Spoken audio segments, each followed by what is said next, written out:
Good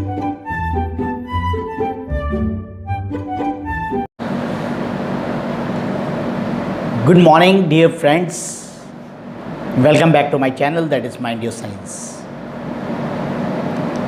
सबसे पहले तो मैं आप लोगों को कल के वीडियो को देखने पर बहुत बहुत धन्यवाद। कल जो मैंने वीडियो आपके साथ शेयर की थी लो कट ऑफ कॉलेजेस की, बहुत ही अच्छी व्यूज़ उसके मुझे मिले। और कल मैंने आपके साथ ये भी प्रॉमिस किया था कि अगला जो टॉपिक रहेगा मेरा, जिसकी इंक्वायरीज पहले भी आई थी, कि how to calculate the best 4 subjects in DU। अलग अलग क्राइटेरिया होता है यूनिवर्सिटीज़ का एडमिशन प्रोसीजर जिसे हम बोलते हैं, और दिल्ली यूनिवर्सिटी की जो एडमिशन प्रोसीजर की हम बात करेंगे तो वो अलग सा ही है मायने में। तो जो बाहर के बच्चे हैं उनको इसकी कैलकुलेशंस के बारे में समझ नहीं हो पाता, तो उनकी कैलकुलेशंस कई बार वो गलत कर बैठते हैं। इस वीडियो को पूरा लास्ट तक देखें आप, आपको मेरी तरफ से पूरी कोशिश रहेगी समझाने की कैलकुलेशंस के बारे में कि किस तरीके से आपने अपने बेस्ट सब्जेक्ट्स की कैलकुलेशन करनी है, जिससे कि कट ऑफ आने के बाद आपका जो एडमिशन है वो किसी ना किसी कॉलेज के अंदर हो जाए। एडमिशन का दौर चल रहा है और एडमिशन्स के ऊपर ही मैं वीडियोस बनाना अब थोड़ा सा ज़्यादा कर दिया है। आज मैं 2 वीडियोस अपलोड करूँगा हमारे साइंस के विद्यार्थियों के लिए, best 10 colleges with their last cut off, वो भी इसके बाद शूट करके अपलोड करूँगा। अपलोडिंग में थोड़ा टाइम लग जाता है नेट प्रॉब्लम्स के कारण, तो जैसी आपको मिलेगी तो ये दोनों वीडियोस आप ज़रूर मेरे देखना, अपने कमेंट बॉक्स पे कमेंट्स करना और इसी तरीके से मेरे चैनल के साथ जुड़े रहना। तो आप सभी का मेरे चैनल पर हार्दिक स्वागत, हार्दिक अभिनंदन, और आप देख रहे हैं माइंड योर साइंस चैनल। और अब मैं सीधा आपको फोकस करते हैं how to calculate the best 4 subject to take admission in Delhi university. Core subject, सबसे पहले हमें ये बात समझनी होगी कि what is a core subject. Core, elective या फंक्शनल, ये जनरली बेसिकली लैंग्वेज होता है। जैसे हिंदी कोर, इंग्लिश कोर, आप अपने DMC में भी ये एनालाइज कर सकते हैं, तो आपको और भी नॉलेज होती चली जाएगी। उसके साथ 3 सब्जेक्ट एकेडमिक या इलेक्टिव्स होते हैं। मैं आपको एग्जांपल बता देता हूँ। जैसे हमारा कोई स्टूडेंट +2 साइंस से है, साइंस में भी 2 कैटेगरी है, मेडिकल, नॉन मेडिकल। मेडिकल में है physics, chemistry, bio. Non medical में है फिज़िक्स, केमिस्ट्री, मैथ्स। इसी तरीके से आप आ जाएं BCom के ऊपर। BCom में इलेक्टिव सब्जेक्ट्स कौन से होंगे? Commerce, accountancy, economics.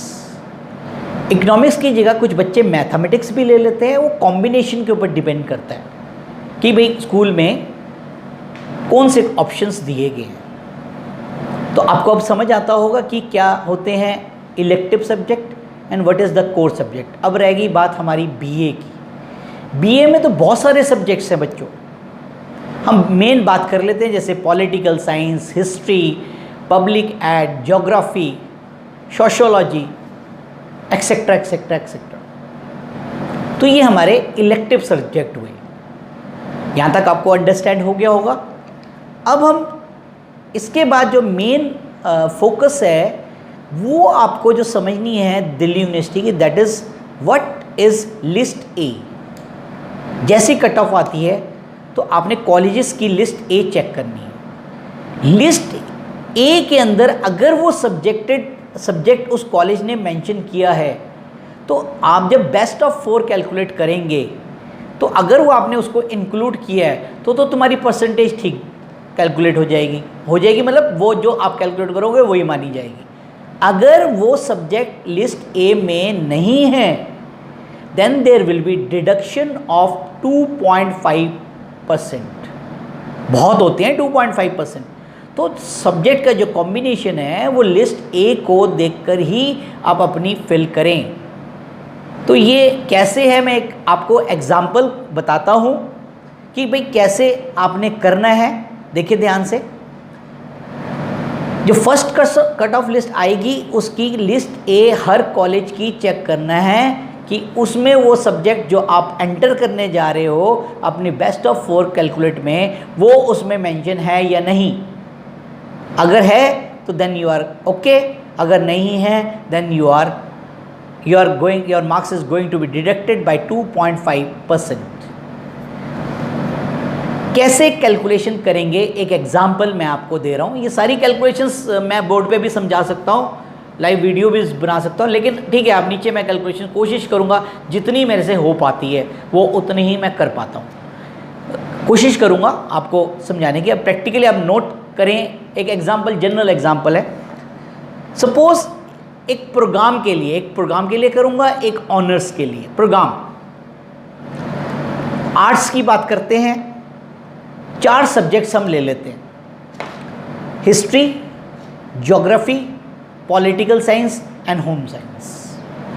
अब सपोज बच्चे के 94 नंबर आए हैं हिस्ट्री में, ज्योग्राफी में 90, पॉलिटिकल साइंस में 90 और होम साइंस में 97।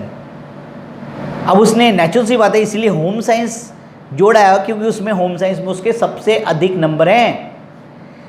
टोटल बन जाता है 371 divide by 400, it comes out to be 92.75%। अब अगर वो जिस कॉलेज में अप्लाई करने जा रहा है कट ऑफ के हिसाब से, उसकी लिस्ट ए के अंदर होम साइंस नहीं है, फिर क्या होगा? फिर उसके 2.5% मार्क्स डिडक्ट हो जाएंगे। तो 92.75 minus 2.5, he will left out with 90.25%। तो वो अब यहाँ पर इस परसेंटेज पे अटक जाएगा। हो गया होगा क्लियर? स्क्रीन पे मिल जाएगा आपको, आप इसकी ज़्यादा टेंशन नहीं करना, बड़ी सिंपल सी कैलकुलेशन से आ गया होगा समझ। अब अगर वो स्पेशली वो बच्चा या वो बच्ची हमारी बीएससी होम साइंस करना चाहती है, इसका मतलब जिस कॉलेज में वो जा रही है उसमें वो लिस्ट ए में वो सब्जेक्ट जरूर होगा, होम साइंस होगा, तो उसको वहाँ पर डिडक्शन नहीं होगी।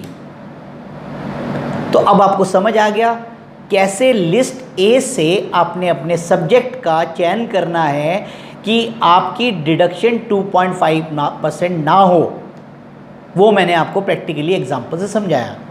अब रह गई जैसे सपोज अब वो कोर सब्जेक्ट में जैसे political science, Hindi, history, English, इन सब्जेक्ट में अगर वो ऑनर्स करना चाहता है तो उसको 2% का फ़ायदा होगा। उसको 2% का क्या होने वाला है? लाभ होने वाला है। अब ऑनर्स की कैलकुलेशन का एक अलग सा एग्जाम्पल हम डिस्कस करते हैं। अब कैलकुलेशन फॉर एग्जाम्पल्स में कैसे है, हम सब्जेक्ट ले लेते हैं English, history, political science, geography, home science. इस बच्चे के 90 नंबर आते हैं इंग्लिश में, हिस्ट्री में 65 आते हैं, पॉलिटिकल साइंस में आते हैं 95 और पॉलिटिकल हिस्ट्री और उसके बाद ज्योग्राफी और होम साइंस में आते हैं 90। टोटल बन गया 365 डिवाइड बाई 400, 91.25। इस बच्चे ने हिस्ट्री में उसके नंबर कम थे इसलिए उसने हिस्ट्री को इंक्लूड नहीं किया, एक्सक्लूड कर दिया उसने अपनी परसेंटेज में से। अब बीए ऑनर्स में वो एडवांटेज के लिए जाता है, ठीक है। अगर वो इन हिस्ट्री में ऑनर्स के लिए जाता है तो उसने हिस्ट्री को सब्जेक्ट को नहीं चुना है, ध्यान से सुननी है बात, दोबारा बता रहा हूँ, 5 सब्जेक्ट थे, उसने हिस्ट्री को उसमें इंक्लूड नहीं किया था, शामिल नहीं किया था।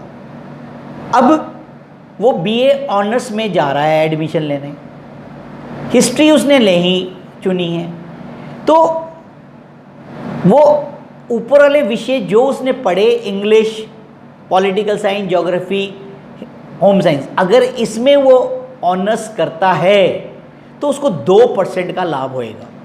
तो उसकी परसेंटेज कितनी बन जाएगी? 91.25 प्लस 2 93.25, उसको 2% का लाभ हो गया। वही बच्चा, वही स्टूडेंट बीएससी ऑनर्स हिस्ट्री में करना चाहता है, अप्लाई कर देता है वो कॉलेज में, और हिस्ट्री उसने ली नहीं हुई है उसने टोटल के अंदर, तो उसके उस केस में क्या हो जाएंगे? 2.5 मार्क्स डिडक्ट हो जाएंगे, माइनस हो जाएंगे। 91.25 माइनस 2.5 88.75 पे लैंड करेगा, तो उसकी परसेंटेज 2.5 से डाउन हो जाएगी। अब इसके बाद बहुत ही इम्पॉर्टेंट प्रश्न, पेरेंट्स की भी यही इच्छा रहती है, मैं भी खुद पेरेंट्स हूँ, बिटिया को मैंने फिजिकल एजुकेशन दिवाई हुई थी। Physical education, home science, music और कंप्यूटर्स, इसको विषय को इसलिए लिया जाता है, इसमें हाई स्कोर रहता है, और जब बेस्ट ऑफ 4 में कैलकुलेट करते हैं तो कई बार बच्चे इनको ले लेते हैं। इनका लाभ यूनिवर्सिटी नहीं देती। वो कैसे? आप कहोगे सर कैसे जी? अब जब लिस्ट निकलेगी, जैसे लिस्ट ए निकलती है कट ऑफ के साथ, तो उसमें वो क्लियरली मेंशन कर दे कॉलेज कि भाई फिजिकल साइंस, होम साइंस और ये अपनी म्यूज़िक, ये इस लिस्ट में नहीं है, और आपने अपनी बेस्ट कैलकुलेशन के अंदर, क्योंकि आपके ज़्यादा नंबर आए हुए हैं किस में? फिजिकल में, एजुकेशन में, म्यूज़िक में, होम साइंस में, तो तुमने तो इंक्लूड किया हुआ है, तो आपका क्या होगा उस केस में? आपके 2.5 मार्क्स डिडक्ट हो जाएंगे। बात क्लियर हो गई, समझ आ गई है?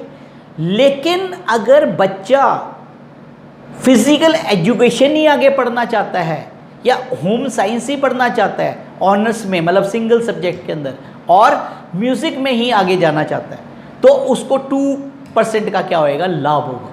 उसके डिडक्ट नहीं होंगे, उसको वेटेज मिलेगी।